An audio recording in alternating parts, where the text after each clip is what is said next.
गुरुभ्यो नमः। हरिः ओम। सदाशिवसमारम्भां शङ्कराचार्यमध्यमाम् अस्मदाचार्यपर्यन्तां वन्दे गुरुपरम्परां। सद्गुरुचरणारविन्दाभ्यां नमः। जिज्ञासाधिकरणम् अथातो ब्रह्म जिज्ञासा। जन्माद्यधिकरणं जन्माद्यस्य यतः। शास्त्रयोनित्वाधिकरणं शास्त्रयोनित्वात्। समन्वयाधिकरणं तत्तु समन्वयात्। ईक्षत्यधिकरणं ईक्षतेन शब्दं गौणश्चेन्नात्मशब्दात्। तन्निष्ठस्य मोक्षोपदेशात्। हेयत्व अवचनाच्च स्वाप्ययात्। गतिसामान्यात् श्रुतत्वाच्च। आनंदमयाधिकरणं आनंदमयः अभ्यासात्। विकारशब्दान्नेति चेन्न प्राचुर्यात्। तद्धेतुव्यपदेशात्।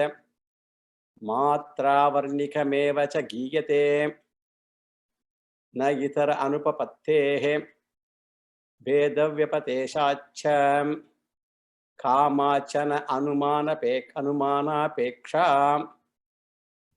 अस्मिन्नस्य च तद्योगं शास्ति. This is the 19th sutra we have been seeing. Asminnasya cha tadyogam shasti. This is the last sutra of this adhikaranam. And this adhikaranam, as we said, has got 8 sutras. And in the first 4, we established that the Pucham Brahma is Swatantram only and not Paratantram. It is independent and not dependent. And in the next 2 sutras, that is sutras 5 and 6, we established that the Anandamaya is Paratantram, is dependent only and not Swatantram. And now in the last 2 sutras of this Adhikaranam, we are establishing that Anandamaya is not Brahman. Why? We gave the reasons. Reason 1 is in the 18th sutra, that is in the last sutra, it was said that Anandamaya is Savikaram because of the suffix Maya. Maya to Ananda, that suffix. Whereas Brahma is Nirvikaram, Savikara Anandamaya and Nirvikaram Brahmacha. They can never be identical. Now we are giving the final reason in the 8th and the final sutra of this Adhikaram. Asminnasya cha tadyogam shasti. And we were doing the general analysis of this sutra in the last class, where we said Taittiriya Upanishad itself talks about the resolution of the entire universe into Brahman. Samastasya prapanchasya Brahmani pravilapanam. And this pravilapanam is mentioned in Taittiriya Upanishad in the 2nd chapter Brahmanandavalli, in the 7th section. Yada he vaishaye tasminna drishyena nirukte nilayane bhayam pratishtam vindate ataso bhayangato bhavati. Where it says that the jnani resolves the whole universe in Brahman so that Advaitam Nirgunam Brahman alone remains. And when we talk about the resolution of the world, Pravilapanam, we don't talk about the physical resolution, which we cannot do, but only by understanding. For example, by knowing the clay, which is the essence of the pot, I come to know that there is no substance called pot. And pot is only a nama rupa. And it has only nominal or verbal existence, and it does not have substantial existence. This negation of substantial existence of pot, that is called dissolution of the pot. In the same way, Taittiriya Upanishad talks about the resolution of the world into Brahman. It is nothing but the understanding that there is no substantiality in the world. And it is nothing but Brahman, which is its adhisthana. World has got only verbal existence. We have already used the terminology in previous Upanishads. Vacharambanam vikaro namadeya. Only namesake. And it says, if whole world is resolved, what type of Brahman will remain? Adrishye, Anatmye, Anirukte, Anilayane, Abhayam Pratishtam Vindate. The remainder Brahman will be formless, propertyless, bodiless, supportless, invisible, inexplicable, unsupported Brahma alone will be left. Sajatiyam, Vijatiyam, Swagatam, Veda Rahitam Brahmayeva Avisishyate. All these terms I expect you to know. Sajatiya, Vijatiya, Swagata, Veda Rahitam. And once a person is established in that Brahman, Abhayam Pradishtam Vindate, one will get Nirbhayatvam, because there is not a second thing to frighten the person. And the Upanishad confirms this by showing the contrast also in the next line of the same Upanishad. It says, Yada ke vaishaye tasmin udaramantaram kurute atatasya bhayam bhavati. On the other hand, if a person accepts even the slightest difference between Brahma and the world or Jiva, even in the form of part-whole difference. For example, the world is part, there is whole, and all that thing difference, it will be also cause for bhayam or fear only. Udaram antaram kurute, alpamapi antaram yaha kurute, tasya bhayam bhavati. That means there should be no world different from me and even a God other than me.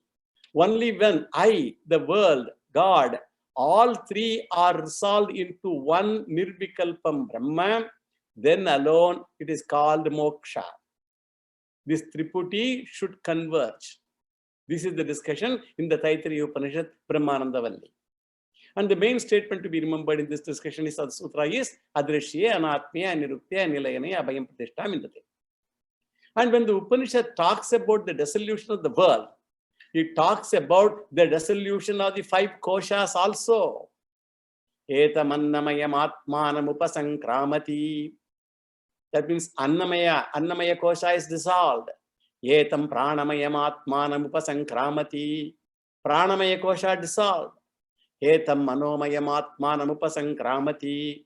Manomaya that kosha also is dissolved. Etam vijnanamayam atmanam upasankramati. Vijnanamaya kosha also is dissolved. Etam anandamayam atmanam upasankramati. Anandamaya kosha also is dissolved. And in the context, Upanishad talks about the dissolution of the Pancha koshas also. Therefore, the Upanishad talks of the world dissolution, then all the Pancha koshas dissolution. And in this context, the most important point that we should note is what? The Upanishad talks about the dissolution of the Anandamaya kosha also, which is more relevant to us based on last week's discussion. What do we achieve by that? By negating it. The idea is Anandamaya is dissolved into Brahman. Anandamaya is the dissolved and Brahman is the dissolver, as it were. Therefore, dissolved has to be different from the locus of dissolution. Just as if salt is dissolved into water, salt cannot be equal to water. One is object of dissolution and another is the locus of dissolution. Therefore, pravilapita anandamayaha pravilapaka brahmanaha vinnaha eva. So the dissolved anandamaya, pravilapita anandamayaha, has to be different from pravilapaka brahmanaha, Brahman in which it is dissolved. Therefore, in Brahman, no koshas are there. Even Anandamaya kosha is dissolved. That is the essence of this sutra. And what is the conclusion now? Tasmat Anandamaya na Brahma. Brahmani prapilapitatvat. Like what? Anandamaya koshavat. Or Annamaya koshavat, Pranamaya koshavat, Manomaya koshavat, Vijnanamaya koshavat. We can say any of the koshas like all of them. So Anandamaya kosha is also not Brahman because it is dissolved into Brahman. This is the general analysis. Now we'll come to the word analysis. This sutra has got 5 words. What are the words? Asmin, Asya, Cha, Tadyogam, Shasti. These are the 5 words in this sutra. And Asmin means Asmin Prakarane. In this context itself, which refers to Taittiriya Upanishad Brahmananda Valli Prakarane eva, in that Prakaranam itself. And why does Vyasacharya uses the word Asmin? He could have very well used Brahmavalli Prakarane, right? Because he's borrowing it from Brahmavalli. He's only interpreting Brahmananda Valli's that statement. Because already the Anandamaya that we are discussing belongs to Brahmananda Valli. Therefore, in that very Upanishad itself, not in some other Upanishad, Vyasacharya is very clear. Asmin, whatever has been discussed earlier, in that context only, that belongs to Brahmananda Valli. Therefore, in that very Upanishad itself, but not in some other Upanishad or in some other context. And the next word is what? Asya. Asya means Anandamayasya, of the Anandamaya. That is a Shashti Vibhakti anyway. Then Cha. Cha means also. Not only Annamaya, Pranamaya, but Anandamaya also. Then Tad Yogam. Tadma Yoga means here Yogam refers to Layaha, Brahma Layaha, or Atma Layaha, or dissolution, resolution. The word yoga has different meanings as we know. Karma Yoga, for example. And in that context, if one takes yoga as Layaha, then it would mean what? Dissolve all karmas. So don't do any karma. That's what it would mean. So one should be very careful. Even worse is Jnana Yoga. Jnanasya Layaha means what? Dissolves all Jnanam, all knowledge. So yoga here means Layaha. Layaha here means merger. Become one or united. And Tat. Tat means Tad Brahmani. Tasmin Brahmani. Yogaha Layaha. Tad Yogaha. Dissolution in Brahman.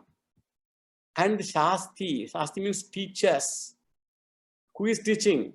We have to supply the subject here. Upanishad teachers. Upanishad Shasti. So what is the final meaning of the sutra now? In this Brahmavalli chapter, Brahmananda Valli chapter itself, the Upanishad teaches dissolution into Brahman of Anandamaya, or if you want to rearrange the words, the dissolution of Anandamaya in Brahman is taught in this sutra. What is the simple meaning? The dissolution of Anandamaya in Brahman is taught in this sutra. This is only the statement. And the idea to be arrived is what?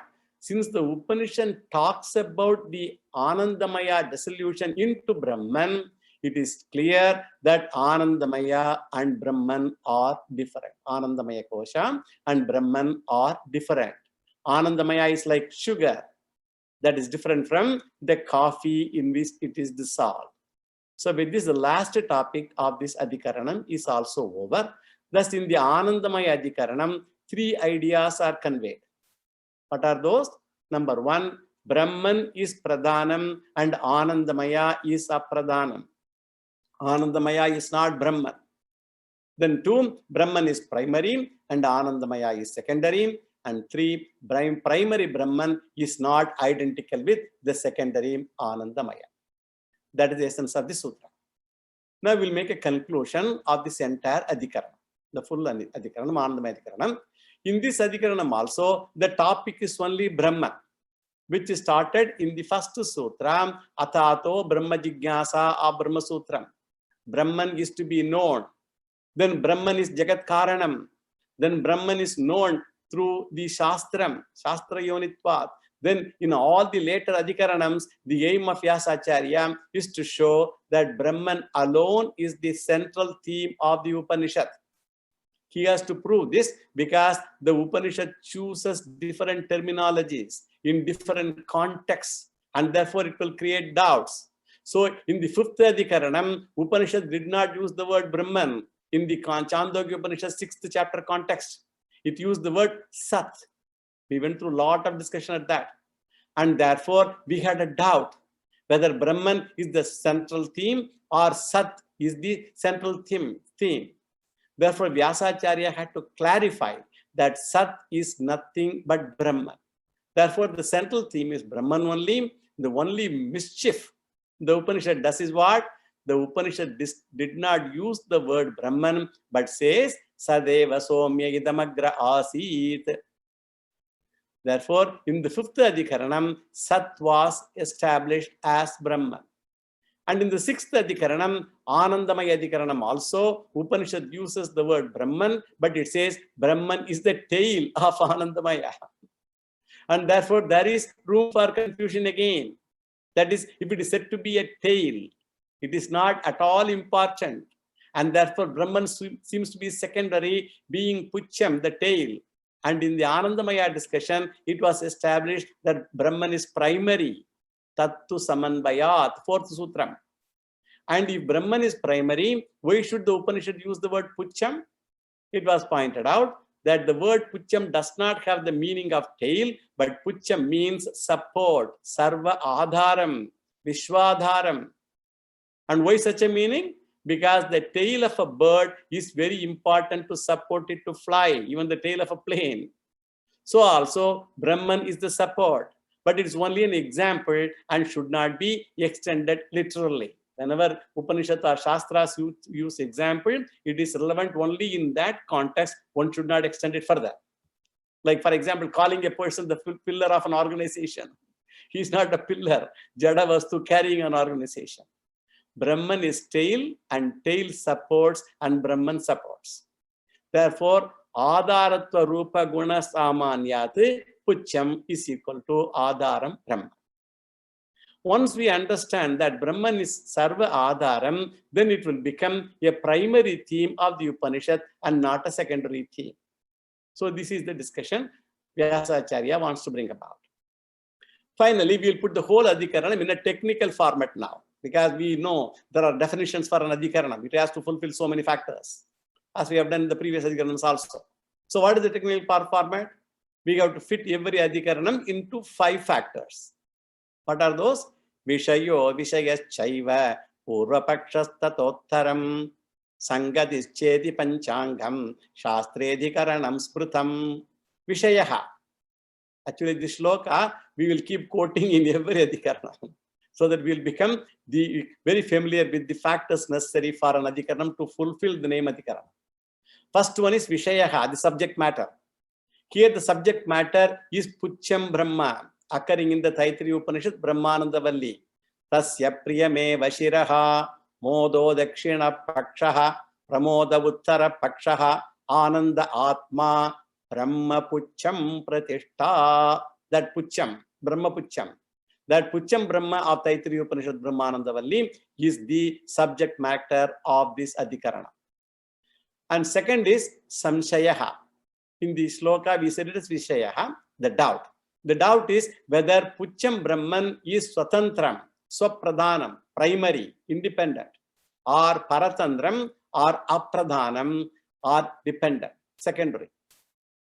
And the third one is Purvapakshaha, the view of the opponent. Whoever does not accept Vedanta, what is their view? It can be anyone who opposes Vedanta. He is called Purvapakshi. His view is always wrong. He says Pucham Brahma is Paratantram, secondary.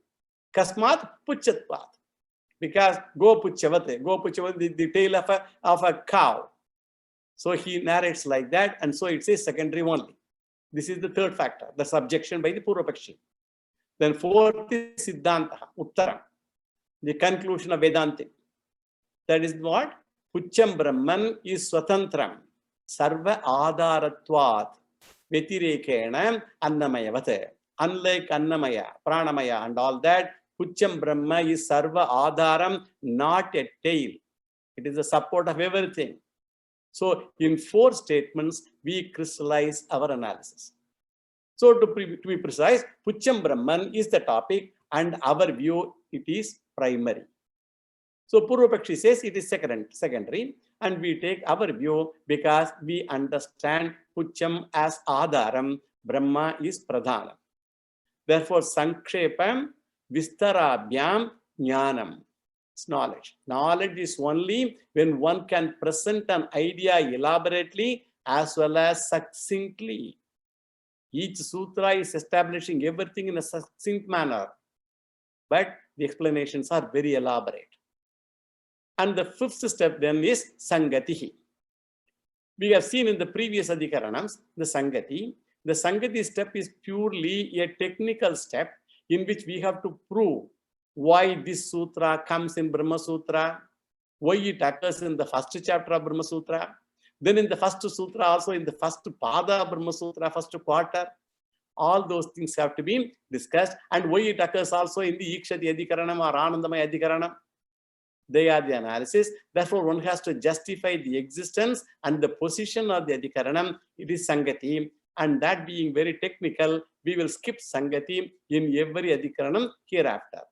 I only mentioned about Sangati in the previous two Adhikaranams, just only to show what Sangati is. Now we will not be doing the Sangati in future Adhikaranams. We are going to see in the rest of Brahma Sutras. Even Shankaracharya does not give in his Bhashyam. It is done by the sub-commentators only. And if you know that is justified, that is enough for our discussion. With this, the Anandamaya Adhikaranam is also over. Now we will enter the seventh topic or the seventh Adhikaranam, and sutra wise it is the 20th sutra of Brahma Sutra. This is called Antar Adhikaranam. Antaha Taddharmopadeshat. That is the sutra. Antaha Taddharmopadeshat. 20th sutra of Brahma Sutra. Now, as usual, we will do a general analysis first. This is a small Adhikaranam consisting of only 2 sutras. Since the first sutra begins with Antaha, it is called Antar Adhikaranam. The Shruti Vakyam, which is analyzed in this Adhikaranam, or the Vishaya Vakyam, is from Chandogya Upanishad, 1st chapter, 6th section, 6th mantra. And also from the Chandogya again, 1st chapter, 7th section, 5th mantra. Because Chandogya may not be familiar for a lot of people perhaps, and some of you might not have even attended those classes. And even those who might not be remembering. I will first summarize the subject matter here. And subject matter in these 2 sections is what? Sagunam Brahma Upasana. Sagunam Brahma Upasana is the subject matter here. And we can also say Ishvara Upasana. So the Sagunam Brahma or Ishvara is to be meditated upon in 2 different locuses. First is the Adidaivata Saguna Brahma Upasana, wherein the locus is external.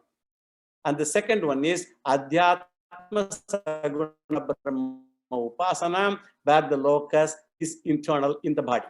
And in the chapter 1, section 6 of Chandogya, Adidaivata Saguna Brahma Upasana, and in 7th, this next section, Adhyatma Saguna Upasana is given. Naturally, since we talk about Sagunam Brahman, Brahman is endowed with attributes or virtues. So, Kalyana Guna Sampannaha. It's not Nirguna, it is Kalyana Guna Sampannaha. And many attributes are mentioned, and we can refer to 7 important attributes of Ishvara: Sapta, Kalyana, Guna, Visishta, Saguna, Brahma, Upasana. And since we talk about Ishvara, Ishvara is not having any negative attributes, but Ishvara has got all 7 positive auspicious attributes. And what are those? 7 attributes in each of Adidaivata and Adhyatma Upanishad Upasanas. That is what we are going to discuss now. And we should remember, in both the Upasanas, the locus alone is different, whereas the object of Upasana is same, which is what? Which is Ishvara. And now we'll enumerate the 7 attributes of Ishvara in the Adidaivata Upasana. This we have seen in Chandogya, but I'm just only bringing it back again for the benefit of those who might not either remember or who have not attended those classes. Number 1, Aditya Purushatva. Ishvara as located in the sun's orb or in the solar disk. So upon the Aditya Mandalam, Surya Mandalam, we have to visualize Ishvara. And second one is Hiranmayatvam. Ishvara is golden colored. Skin shines like gold. Bhagavan has got eternally golden skin. It doesn't fade. The whole body is golden. Hiranya Smashruhu, that is his facial hair, is Hiranya. Hiranya Keshaha is head hair, body hair, all are golden. Pranakat, up to the nails, it is gold. And Suvarnaha, everything is golden for the Lord. And the third one is Pundarika Akshatvam, or Kamala Nayanatvam, lotus-eyed Lord. Govinda Pundarikaksha Rakshamam Sharanagatam. Pundarikaksha.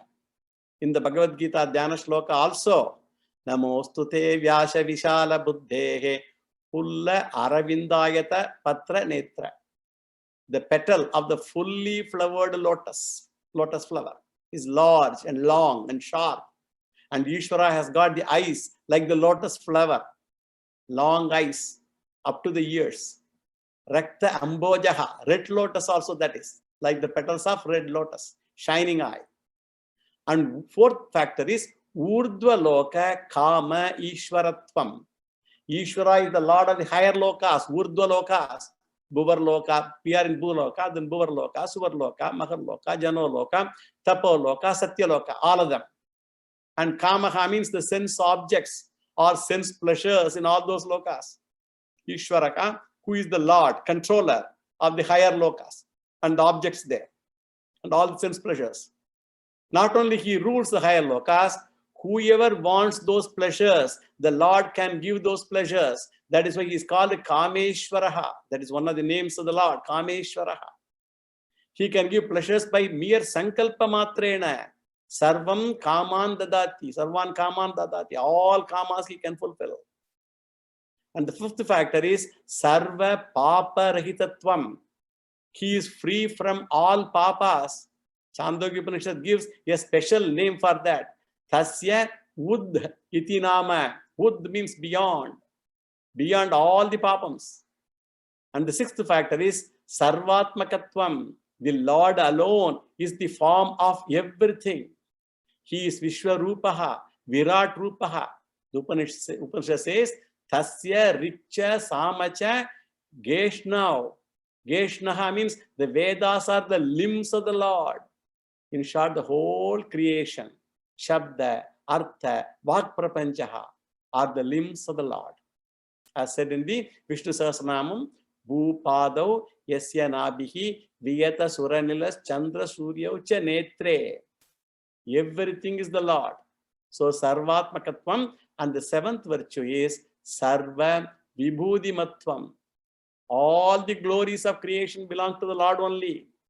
As beautifully mentioned in the Bhagavad Gita, 10th chapter, Yadyad Vibhuti Sattvam Srimad Urjitam Evava Tattat Yeva Avagachatvam Mamate Jomsha Sambhavam.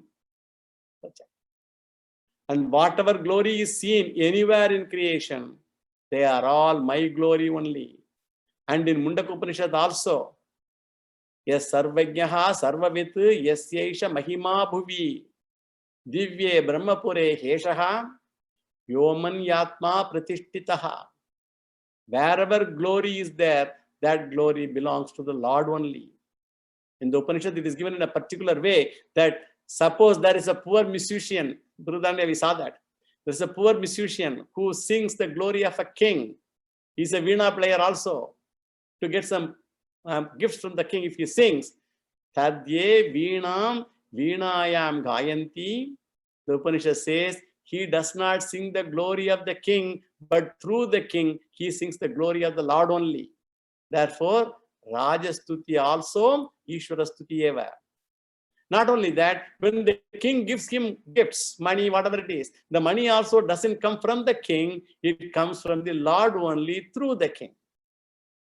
So in the Bhagavad Gita, it is said, Yo yo yam yam tanum bhaktaha shraddhayarchitum ichchati tasya tasya chalam shraddham tameva vidhamyaham sataya shraddhaya yuktaha tasyaradhana mihate labate chatata kaman mayaiva vihitan hitan. Whichever deity you worship, all that worship goes only to the Lord alone. Akashat patitam toyam yata gacchati saharam sarvadeva namaskaraha Ishwaram pratigacchati. Therefore, Pitru namaskara, Raja namaskara, Guru namaskara, all namaskaras go to Ishvara only. And whatever benefit they get also are from Ishvara only. Therefore, Sarva Vibhudimatvam. All glories belong to the Lord only. So these are the 7 glories of the Adidaivatam Ishvara Upasana. Similarly, we have 7 glories on Adhyatma Upasana also. Many are same and common, some are new. We will see that also. Number 1 is Akshi Purushatvam. The Lord is not seen outside in this, in this upasana, but is seen or imagined to be present in our own eyes, called Akshi Purushaha. And then Hiranmayatvam, the same as seen before in the Adivata's case, same thing here, all over golden, shining. And Puntari Kakshatvam also same as before, Raktambojam Nayanaham. So that too, not only this thing, Vikasita Raktamboja Nayanaha, fully blossomed red lotus petal eyes, Vikasita. And fourth one is, instead of Urdhva-loka, here it is Adho-loka Kama Ishwaratvam, one who is the Lord of the lower lokas, as well as the sense pleasures therein.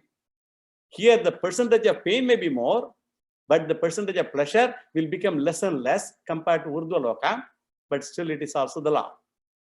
And again, Sarva Kama Rahitatvam as before, Sarvatmakatvam also as before, and Sarva Vibhudimatvam also as before. So these are the 7 virtues here. Now we'll do an analysis of the Sagunam Brahma only now. So from this, one point becomes very clear. And what is that? Brahma Sutra is not confined to Nirgunam Brahman only. Very important point. Because everybody thinks Brahma Sutra talks only Nirgunam Brahma. No. It analyzes Sagunam Brahma as well. Ishvara also.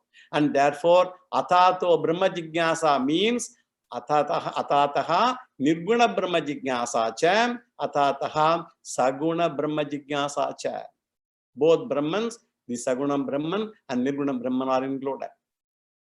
Here the problem will be what?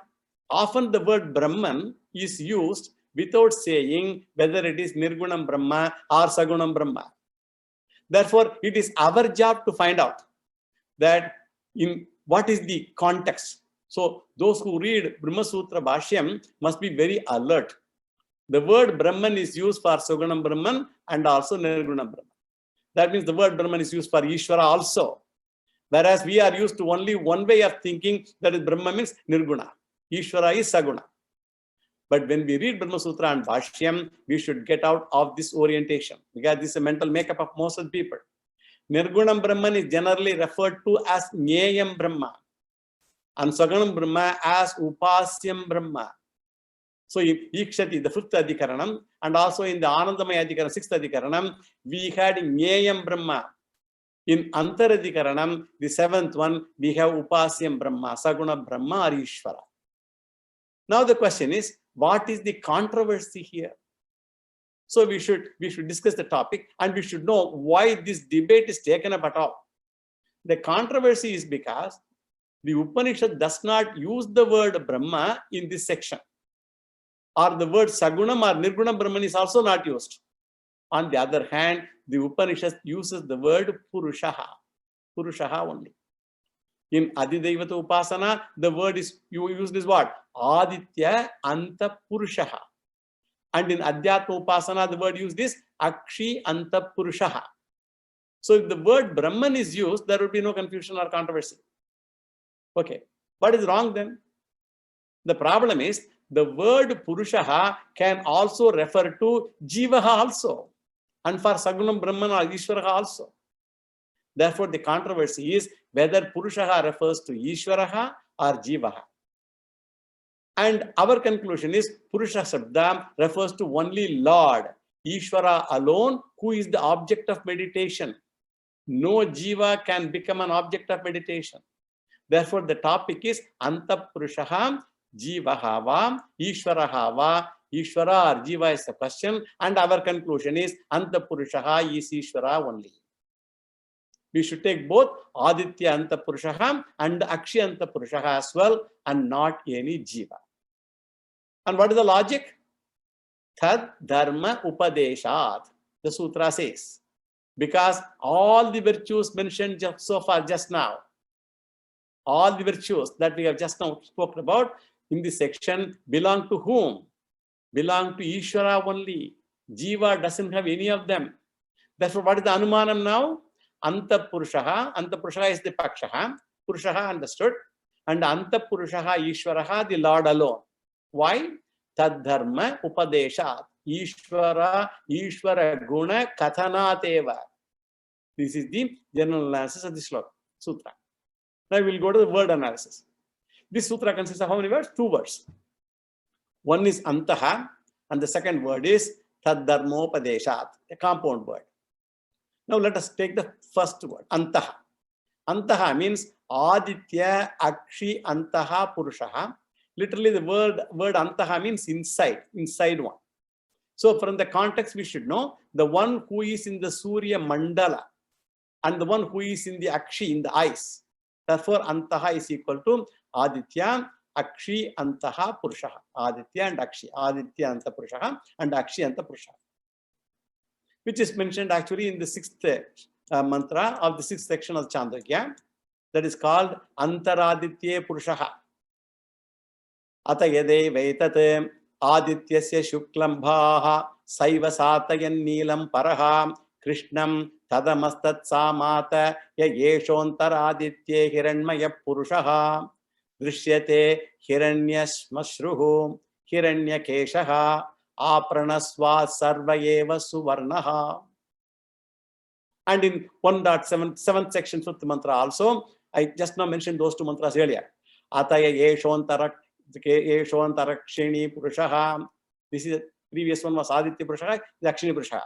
Drishyate sai vartat samayta duktham tajajustad brahmam tasya tadeva rupam yadamushya rupam yavamushya geshnau tau geshnau yannama tannamam.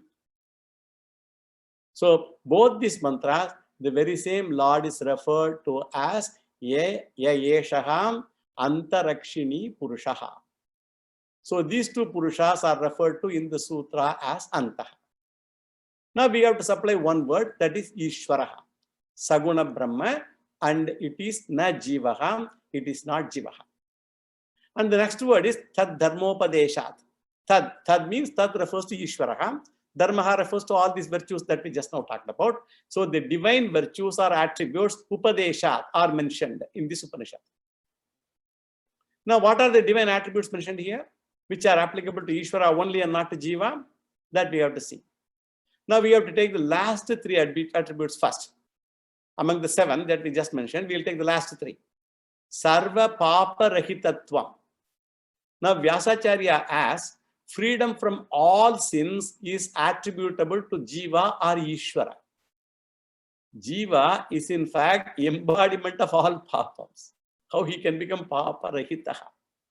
Jiva sarva papa sahitaha.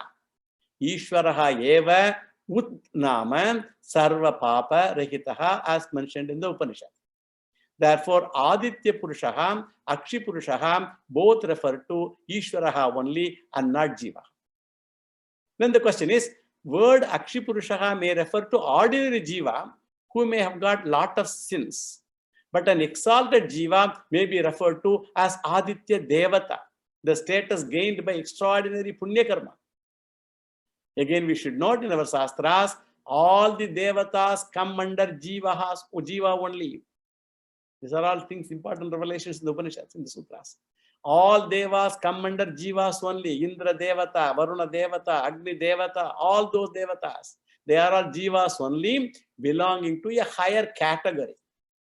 Now, a Purva Pakshi asks, why not take Aditya Purusha as Aditya Devata, an exalted Jiva? And this exalted Jiva is Papa Rahitaha. A person who has gained that status due to exalted punyams.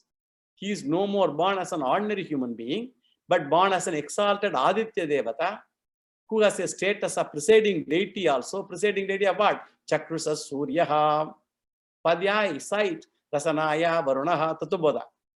He is Papa Rahitaha. Therefore, Purva Pakshi gives this suggestion. And our answer is what? You see the very Upanishad once again, and the Upanishad says, Sarvebhyaha Papabhyaha Uditaha. Simply put, Sarva Papa Rahitatvam. That means here we talk about a Purusha who is absolutely free from all papas.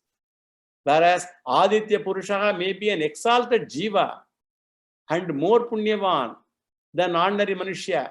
But remember, even that Devata has got a mixture of Punya and Papa.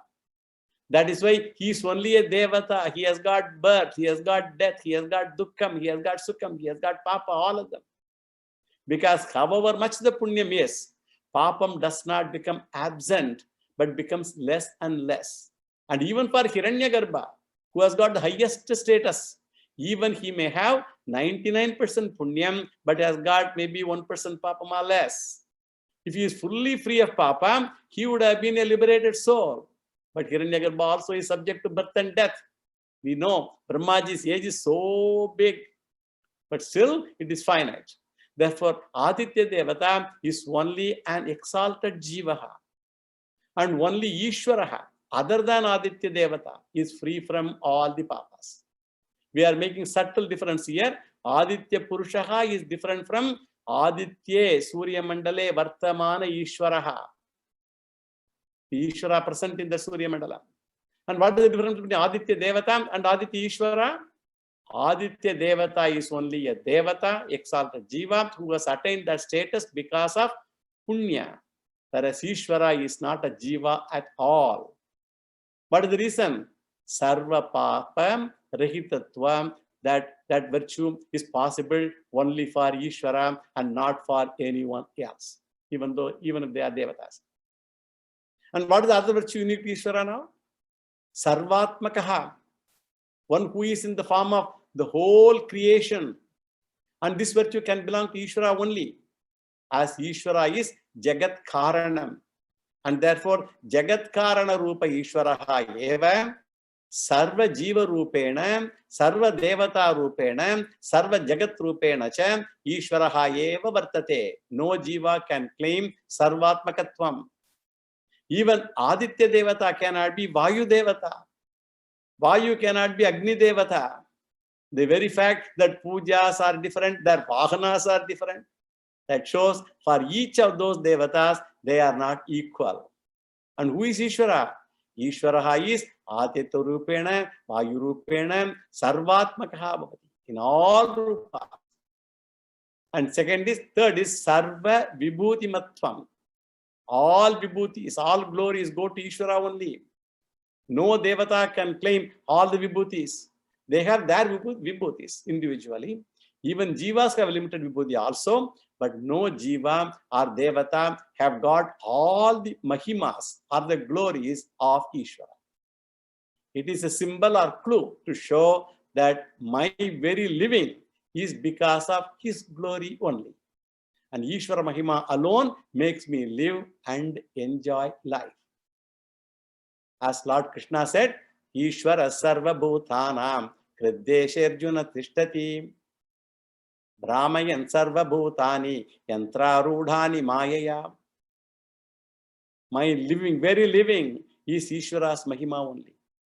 Therefore, Tad Dharmopadeshat Sarva Papa Rahitatvat Sarvatmakatvat Sarva Vibhudimatvat Dharma Upadeshat Aditya Purushaham Akshi Purushaha cha Ishvaraham Sagunam Brahma Eva Bhavitum Arhati na Jivaha na Devatava. The conclusion. So that's the meaning of the sutra. So now one Purvapakshi, he raises an objection. Purvapakshi always is raising objection. He says he cannot accept Aditya and Akshi Purusha as Ishvara and it has got to be a Jiva or Devata only. Why? He gives reason also. When you talk of virtues, you take only the last 4 virtues that are convenient to you. You don't talk about the other 4 virtues, and if you on the last 3 only you take, you didn't talk about the other 4, and if you really analyze, it cannot belong to Ishvara at all.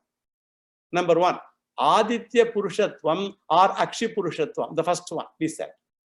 The Upanishad very clearly gives a location, namely Adityahava, Akshihiva. Whether it is Aditya or Akshiya, Ais gives a specific location. And the Purvapakshi says, location means what? Location is limitation. When you say location, it means it is only in that place and not anywhere else. Therefore, it is not Sarvagataha and only Parichinnaha. And if Purushaha refers to Ishvara, then Ishvara also becomes limited one. And so he says, location does not support Ishvara.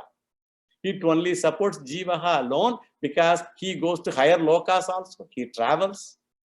Therefore, location suits only Jiva. And the second virtue is what? Hiranmayatvam, golden. Upanishad very clearly talks about body. Hiranmayatvam. It clearly indicates shariram and finitude. Therefore, the body, etc., can belong only to a Jiva or Devata. Ishvara is all-pervading, and therefore he has to be but bodiless. In Bhagavad Gita also Krishna said, Maya tadamidam sarvam jagadavyakta murtina matstani sarva bhutani nachaham teshva vastitaha. The Lord says, I am Avyakta Murti. I am the Lord without any form at all. I am not Rama Murti or Krishna Murti or Narasimha Murti. I am Avyakta Murti. Therefore, Hiranmayatvam also supports Jiva view only, not all-pervading Ishvaraha. Similarly, the next virtue is what? Pundarikakshatvam, lotus-eyed. This also clearly refers to the eyes. And the one having organs should be a Jiva only, has to be limited. And so cannot be Ishvara, who is all-pervading. To have color, to have complexion, organs, locations, they are all to be limited. All of them favors only the Purvapakshi's view. And the next virtue is Urdhva Loka Kama Ishwaratvam and Adho Loka Kama Ishwaratvam. Clearly, two distinct Purushas have been talked about here, and each one has got only a limited area of power, limited jurisdiction. Since Aditya Purusha is Lord of only higher lokas, and Akshi Purusha is Lord of only lower lokas, so we have two Purushas with only limited powers.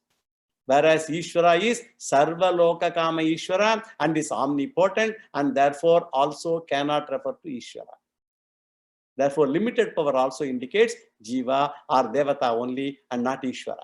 That is his argument. So what are in support of Purva now? Location, Adharatvam. Number 2, form, Rupatvam and limited power. Aishwarya Maryada. Both Urdhva Loka and Adho Loka, this jurisdiction has limited. Thus, 4 arguments are in Purvapakshi's favor. Anta Purushaha, Na Ishvaraha, Paricchinnat, because of limitation, cannot be Ishvara, should be only Purush, Devata or Jiva. Whereas Siddhanti says he has only 3. Now, Siddhanti has to give an answer, which we will see next actually. For the Shankaracharya gives the answer, he says, yes, it is true. Ishvara cannot have and does not have any limitation. And therefore, he does not have a location, he does not have a form, he does not have limited power also. They are all true. But at the same time, the Shastras can prescribe all the 3 for the sake of Upasana, of the Upasaka. Upasanartham it can be prescribed. Because the unlimited cannot be conceived by an individual Upasaka.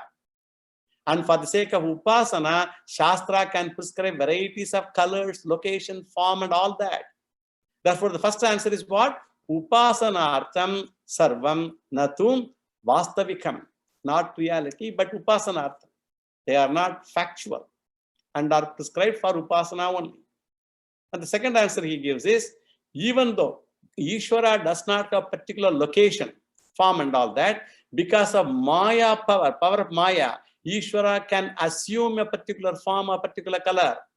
And Ishvara can appear in a particular location also, which is known as avataram. It is not mere imagination of a devotee. He can imagine also, and in addition to that, for the sake of the devotee, if Ishvara can create the whole world, what is the difficulty for him to become or take a form of Krishna, Rama, Narasimha for the sake of his devotee? Therefore, Ishvara can assume Mayika Shariram, Mayika Adharaha, Mayika Aishwarya, all of them he can assume. Tasmat Maya Avashatim Sarvam Sambhavati. What is the pramana for that also? Again, Bhagavad Gita. Ajo Besannavyayatma Bhutanam Ishwaropi San Prakritim Swamadhishtaya Sambhavami Atma Mayaya. With the help of Maya, I appear in several forms. Some are for the sake of the whole society, and some of them are for the particular devotee also. For Prahlada, the Lord has to instantly appear as Narasimha from a pillar. he could do that. Because of his vibhuti, because of his own glory, he can do that. Therefore, if there is a Hiranyamaya Ishvara Upasaka, the Lord gives darshanam and bless that Upasaka as Hiranya Smashruhu, Hiranya Keshaha, Apranakate Suvarnaha, up to his nail, all Swarnamayam. God is all Swarnamayam. So nice to see. Therefore, all the 7 virtues are possible only for Ishvara. Therefore, if you take Purusha as Ishvara, one can take the last 3 virtues as well as the first 4 virtues also. And if you take Purusha as Jiva, you can explain only first 4 virtues and cannot explain the last 3 virtues. That means what? Purvapakshi can explain the first 4 virtues and not the last 3 virtues. Whereas Vedantin can explain all the 7 virtues. So how do we do that? We take the last 3 virtues or the innate virtues of the Lord. And the first 4 virtues are Mayika virtues assumed by the Lord for the sake of Upasana and for the sake of the devotee. Because devotee has so many desires. He may have difficulties, like Prahlada had. In all those times, the Lord takes avatars. The Lord also presents himself in various forms. Right from Matsya Kurma, all those avatars Lord took. There are so many avatars the Lord took for the sake of devotees and also for the sake of the entire society, for the entire world. And therefore, Akshi Anta Purushaha Ishvaraha Eva. Akshi Anta Purushaha is Ishvara only. Why? Tad Dharmopadeshat. So within this, the first sutra of this Adhikaranam is over. And now the second sutra of the Adhikaranam is given in the next sutra that we will see now. We can start maybe, but we will continue with that because we will not be able to complete because it's only already 9:22. I will take some portion of that and then we will start with that thing now. And now the next sutra is Veda Vyapadeshachanyaha. Veda Vyapadeshat cha anyaha. That is how it is split. Veda Vyapadeshat cha anyaha. So before going to the sutra in detail, now we have to make some general observation. I think I'll be able to cover a little bit of that. This we should remember throughout the study of Brahma Sutra. And Vedanta, without this, when we study either Vedanta or Brahma Sutra, without this, the whole Vedanta could be confusing. It is with respect to our approach towards Ishvara. How does Advaitin looks at Ishvara? Because often Advaitin's approach appears contradictory, if not understood properly.